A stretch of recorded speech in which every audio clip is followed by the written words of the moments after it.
नमस्कार दोस्तों स्वागत है आप सभी का आपके अपने चैनल द रिटेल इन्वेस्टर में। दोस्तों यहाँ पे जो मैं चर्चा करने वाला हूँ वो है बंधन बैंक लिमिटेड की। और देखिए अभी वो आपको आपकी स्क्रीन में दिख रहा होगा, स्टॉक 5.25% की गिरावट दिखा रहा है। अभी लगभग 11 बजे हैं सुबह के, ठीक है। एक समय एक शानदार रैली की जहाँ पे चर्चा हो रही थी दोस्तों पिछले 2-3 दिनों में। और अगर आप बिजनेस न्यूज़ चैनल्स को फॉलो करते हैं आपको पता होगा बंधन बैंक के ऊपर बहुत ज़्यादा लोग बुलिश थे। बट मैं हमेशा एक बात कहता हूँ कि जब भी आप फ्राइडे को कोई काम कर रहे हो, ठीक है, फ्राइडे को कोई भी फ्रेश बाइंग से ना बचना चाहिए। क्योंकि देखिए क्या होता है, फ्राइडे के बाद सैटरडे संडे 2 दिन आप ब्लाइंड हो जाते हैं। और अक्सर वो स्टॉक्स जहाँ पर खास करके बड़ा रिस्क रहे, ठीक है, जहाँ पर बहुत ज़्यादा रिस्क चल रहा हो, वहाँ पर खरीदारी करने से बचना चाहिए। क्यों? क्योंकि ऐसे समय दोस्तों कुछ ऐसी न्यूज़ निकल के आ जाती हैं जिसकी एक्सपेक्टेशन किसी को नहीं रहती, और फिर मंडे को उसका जो रिएक्शन आता है वो बहुत बड़ा निगेटिव आता है और उसका जीता जाता है एग्जाम्पल आपके सामने बंधन बैंक का है। 5.25% गिरावट, बल्कि जब बाजार आज खुला था तो स्टॉक 180 के आसपास भी चला गया था, ठीक है, यानी अपने 52 वीक लो के आसपास, वहाँ से एटलीस्ट आपको एक जंप दिखाता हुआ दिखाई दे रहा है, ठीक है।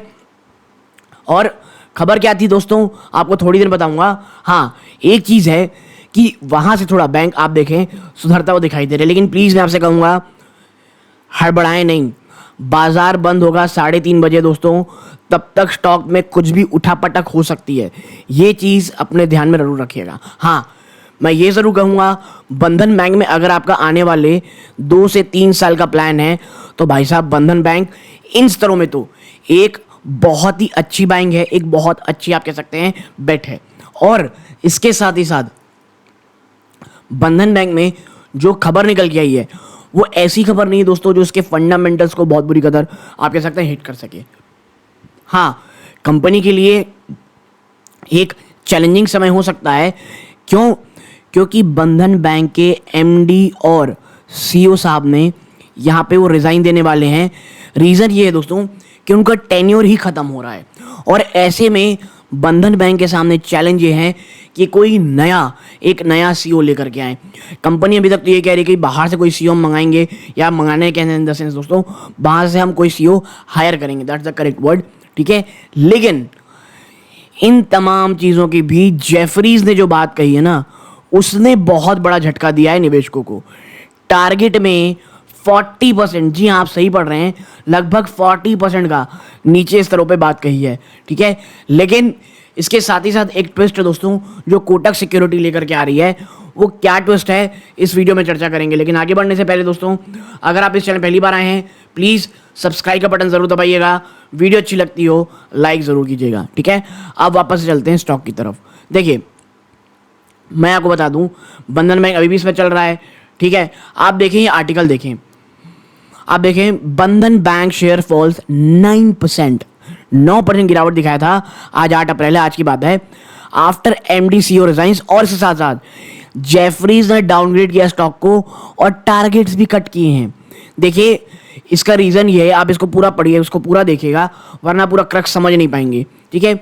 आप देखें तो जो बोर्ड ऑफ डायरेक्टर दोस्तों बंधन बैंक के 5 अप्रैल को उन्होंने took on record the letter submitted by its managing director and chief executive officer CEO Chandrashekhar Ghosh. वो इन्फॉर्म कर रहे हैं कि भाई साहब वो रिटायर हो रहे हैं सर्विसेज से as bank MD and CEO. जो उनका टेन्यूर है 9 जुलाई 2024 को ख़त्म हो रहा है, ठीक है। और ये खबर आते ही निवेशकों के लिए, बाजार के लिए एक बड़ा झटका रहा, ठीक है।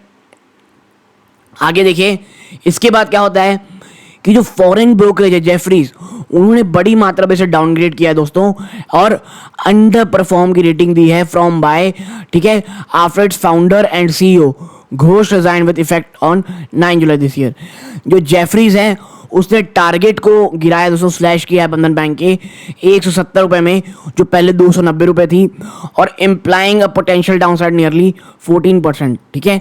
मैं 40% बोल रहा दोस्तों, सॉरी, ये 14% है, ठीक है। यहाँ तक की चीज़ें हो रही हैं बार बार। अब आप देखें ऐसा कहा क्यों गया है, अगर एक झलक दिखाएं जेफरीज का डर क्या है तो देखिए ब्रोकरेज ये बिलीव करती है दोस्तों रेजिग्नेशन के बाद जो फाउंडर सीईओ है दोस्तों, ये बड़ा ही नेगेटिव सरप्राइज रहा, saying that a smooth transaction succession is the key for Bandhan bank as most of the senior staff at the bank is new, ठीक ठीक है, अब देखिए ऐसा है ना कि बंधन बैंक के तमाम जो नए स्टाफ हैं वो जो है ना, वो आप कह सकते हैं एकदम नए हैं, कोई भी सीनियर नहीं है। और बंधन bank approved had even approve a 3-year reappointment and the application was awaiting approval from the RBI. देखिए मेरा ये मानना है ना, पुरानी लोगों ने बंधन बैंक को क्या किया आप सबको पता हुआ है, चैलेंजेस आई। मुझे ऐसा लगता है ये एक ऐसा मोमेंट हो सकता है बंधन बैंक के लिए जो एचडीएफसी बैंक के लिए आया था। जी हाँ, ठीक है, 2008 के आसपास। तो मेरे को ये कहना है कि भाई एचडीएफसी बैंक ले लें, आईसीआईसीआई बैंक ले लें, ठीक है, आप आईडीएफसी फर्स्ट बैंक ले लें। ये तमाम बैंकों में आप देखेंगे ना, जब इनकी चीज़ें चेंज हुई, इनका टॉप मैनेजमेंट, और जब टॉप मैनेजमेंट अच्छा आया दोस्तों, जिस प्रकार के टर्न अराउंड स्टोरी इन तीनों ही बैंकों में हुई, क्या बंधन बैंक ये कर पाएगा, ये देखने लायक रहेगा। ठीक है, लेकिन जो एक बड़ा ट्विस्ट कोटक सिक्योरिटी ने दिया है, मैं आपको बता दूं, मैं जब आपके साथ वीडियो रिकॉर्ड कर रहा हूं, बंधन बैंक के ऊपर जो टारगेट है वो 270 रुपए का किसने दिया दोस्तों, कोटक सिक्योरिटी ने अभी। तो एक बात तो क्लियर है कि यहां से अगर आप डाउन साइड देखेंगे तो 170 की बात कही जा रही है, जो कि यहां से मात्र आप कह सकते हैं भैया कि अप्रॉक्सीमेटली आप कह सकते हैं 17-18 रुपए का होता है, यानी अप्रॉक्स 10 to 15% एट मैक्स। और मैं बार बार कहता आ रहा हूं, अगर बंधन बैंक में लॉन्ग टर्म की सोच है, एक्यूमुलेशन मोड में रहें, ये स्टॉक आपको एक अच्छे रिटर्न आने वाले सालों में दे सकता है। लेकिन हाँ, बंधन बैंक के साथ आपको एक चीज़ ध्यान में रखनी है, ये वो स्टॉक है दोस्तों अभी जिसे आपको हर क्वार्टर में ट्रैक करना पड़ेगा, क्योंकि अभी ना बहुत ही वॉलेटाइल सिचुएशन में कंपनी है, एक बड़े ट्रांजैक्शन फेज से गुजर रही है बंधन बैंक दोस्तों। और ऐसे में अगर आप ये सोचते हैं कि भैया एक बड़ा अमाउंट करके सोच छोड़ देंगे, मेरा आपसे ये कहना है भाई इसे ट्रैक करते रहें, क्योंकि हमेशा मैं ये कहता हूँ जब भी कोई स्टॉक जो है या कोई भी स्टोरी टर्न अराउंड हो रही हो, उसमें रिस्क और रिवॉर्ड में रिस्क हल्का सा ज़्यादा रहता है दोस्तों, और रिवॉर्ड थोड़ा कम, आप कह सकते हैं रिस्क ज़्यादा रहता है। ठीक है, और रिस्क जो ज़्यादा रहता है दोस्तों, उसके बाद अगर रिस्क फुलफिल हो गया तो रिवॉर्ड की जो मात्रा है वो बहुत ज़्यादा बढ़ जाती है, और बंधन बैंक उसी प्रोसेस में चल रहा है। अगर आप एक थोड़े से रिस्की इन्वेस्टर हैं, अगर आपके पोर्टफोलियो में जो रिस्क का फैक्टर है वो काफ़ी ज़्यादा है, तो बंधन बैंक एक बार आपके वॉच लिस्ट में ज़रूर से ज़रूर होना चाहिए। अगर नहीं है, प्लीज़ बंधन बैंक जैसे स्टॉक से आपको दूर रहना चाहिए। भले ही कितना ही लुक्रेटिव, कितना ही लोक लुभावन आपको ये पूरे टर्न ऑन स्टोरी लगे, या हर कोई इसकी बात कर रहा हो कि भाई देखिए, आपको देखिए जेफरीज ने 270 का टारगेट दिया, उन्हें बिल्कुल भी समय नहीं लगा दोस्तों चर्चा करने का, 270 से सीधा 170 रुपये टारगेट करने का।